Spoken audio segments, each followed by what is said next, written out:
after that game, I had the chance, like the the coach from the first team used to watch all our games because they were in the morning and then they will play in the afternoon. So he was watching my game and he told me like, "Hey, be ready because next week you're gonna start training with us." How did you feel? Bro, that's when I just went straight to my parents and tell them like, "You're not gonna believe this. I'm training next week with the first team." Yeah, and they were like, "Okay, you have to do this," and I was like, "I do." And then I trained with them for about a month. A month.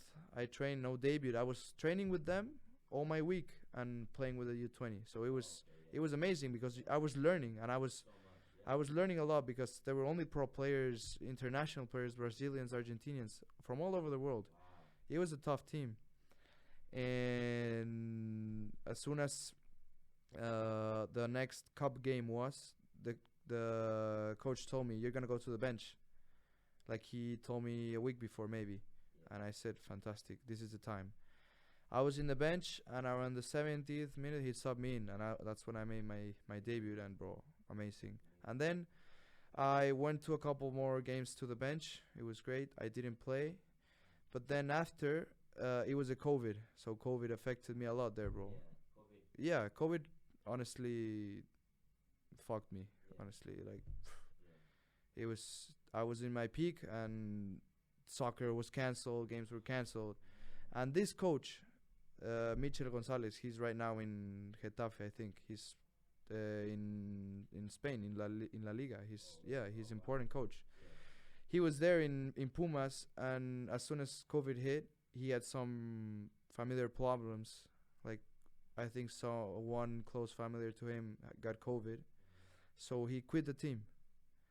So bro, he was like he believed in me because he liked how I play, and we were talking. Like he was telling me that I will be like he was like, "Yeah, you will be my striker soon. Sooner or later, you'll be my striker." Like he trusted me. And then an Argentinian came, another coach, and that's when the problem started for me. He told me I was I trained with the first team for about 6 to 5 months. Like I was there almost. I was there training with them every day, going to the bench and playing with the U20 or playing with the first team. Like I was there. I was almost there. And then this Argentinian coach came, and he told me, "You're gonna go to back to the U20. You won't have a first team contract. You're gonna have your U20 contract." So my contract was removed. I got the U20, and that's when the University of Pittsburgh looked at me, contacted me, and for example, I stopped studying when I was 17. I just did like high school in an exam. Like my academics were not great, honestly. Like I had to decide either soccer and academics, and I chose soccer. And when University of Pittsburgh came to me, like they gave me the chance to do both, soccer and study. So I chose it. I said, "This is for my future. Like my soccer dream is not dead anymore, but I will have the chance to study at the highest level in the world to get both." And that's right now what I'm doing in Stetson. I'm studying, getting good grades, I'm playing. So it's as soon as I finish my degree, I will have that backup, to continue the dream. Because in Mexico, I was following the dream but without any backup. Like if that dream didn't accomplish, I didn't have anything else. No school, no degree, nothing. So I was gonna struggle. So that's why I think it's a really good thing what US has of studying and playing. It's amazing. So tell us about the national team call up. Like when did that happen? Like how did that happen? The whole process. So that happened when I was 16. My first call up was when I was 16, and that's one of the best feelings I ever had in my life. I was told by my coach from Pumas. He told me like, "Hey, I received an email from a national team," and I was like, "What about?" Like I never expected that call. Honestly, I was scoring goals, but the guys that were called were only pro players at the age of 17, 16. And they were like, "You're gonna be called for the national team for the youth 16." And I was like, "Holy shit, man! You're kidding me. This is not true." And he was like, "No, yeah, you have to be there on Sunday. You have to be in the yeah, I don't know how to say it in English. It's like the concentration hotel. You have to be there on Sunday." And I was like, "Damn." And I called my parents immediately, crying, telling them that I was gonna be called for a national team. How was it training with the national team? Like how? Bro, amazing. The top players, bro, from all over Mexico. It was top. Like I was part of the best group in Mexico, and we got to play with 1 year older. So many famous players right now. I don't know if you know Lainez. Diego Lainez from Real Betis. Like we play against him, bro, in a scrimmage, the youth 17 against the youth 16. Then I was called to the youth 17, and we played against the first team of national team. So I played with Corona, Hector Herrera, Chucky, like all the famous Mexican players you see in the TV against the United States this weekend. I play against those guys. We play a scrimmage, bro. Amazing, bro. You like the quality that they have was something else. Like their confidence, like you can see why they are who they are. You know, like top players. Hector Herrera playing in Atletico de Madrid. I was marking him because I was a 10 and he was playing a 6. Bro, I couldn't. He's slow. He's a slow guy, and I'm fast. But I couldn't get him, bro, because he's smart. His movements, bro. He's moving. He knows what he's gonna do, even though he has not the ball. So he knows what he's gonna do with the ball before getting the ball. It's amazing.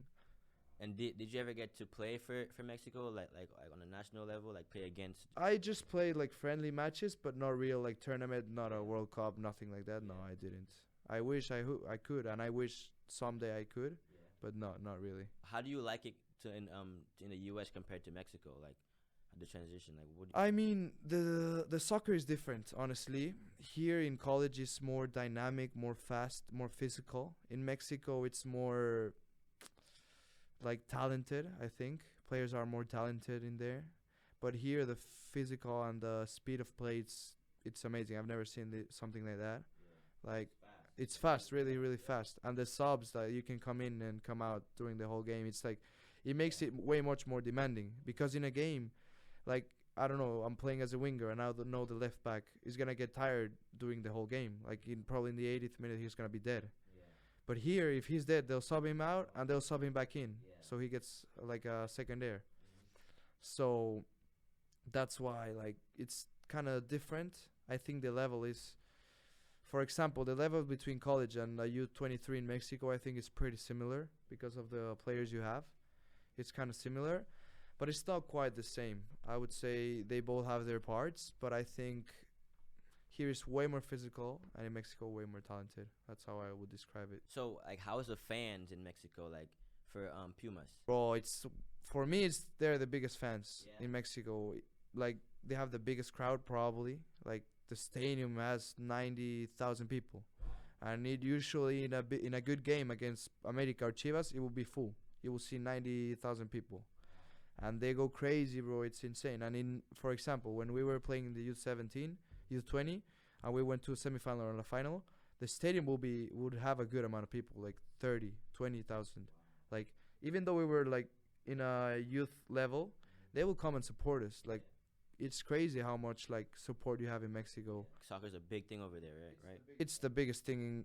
Like economics moves around soccer in Mexico. That's how it is. Like here it's football. Mexico is soccer. Exactly. Or even more, bro, because they're crazy. Mexico is crazy about soccer. It's crazy. What's your favorite team? That's a tough one. I don't really have a favorite team. In Mexico, it's Pumas for sure. I support them. I try to watch every game on Sundays. But in Europe, maybe it will be either Atletico de Madrid or Barcelona. I don't know. Or PSG, honestly. I was a PSG fan for my whole life. Were you really a PSG fan, or because Messi left, you just... No. I was actually I was a Zlatan Ibrahimovic fan. He's my favorite player. Yeah, Zlatan is the best, man. He's insane.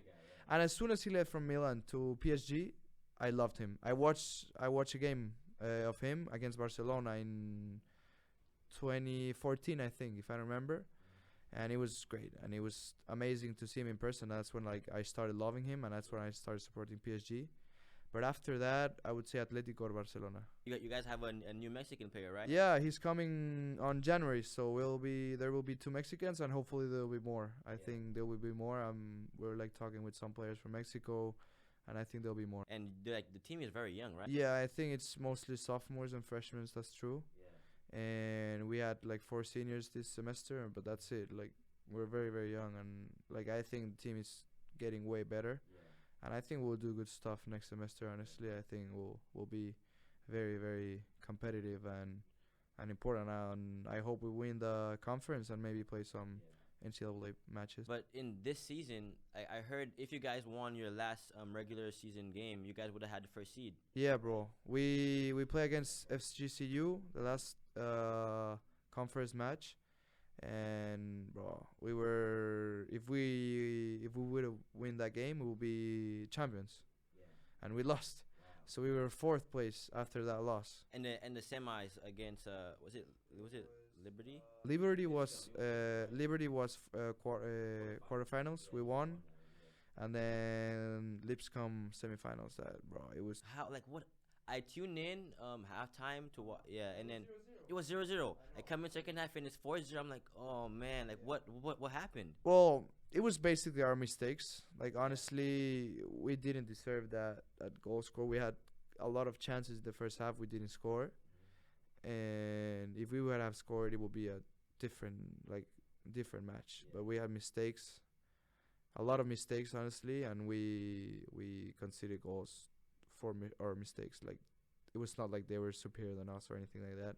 We just made mistakes. Like we're young, we'll still have like And it's like new players from everywhere. all different parts of the world. Exactly, yeah, from everywhere we have players.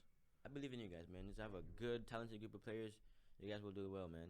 I think so too. I really hope so, and I think we'll do really good next semester. Well, next season. And when does like training begin again? So we're training this week actually, and then we train for 3 more weeks. If I'm not bad, and then we have the spring, like the holiday break during December and a couple days in January, and we have to be back at training in the 9th of January. So we have a bit of a break, and then we go for 5 months of only training, no games, well, some friendly matches, and then the season starts again on August. So we have a long way to go and a long way to improve. I wish you the best of luck. And good luck, man. Thank you, man.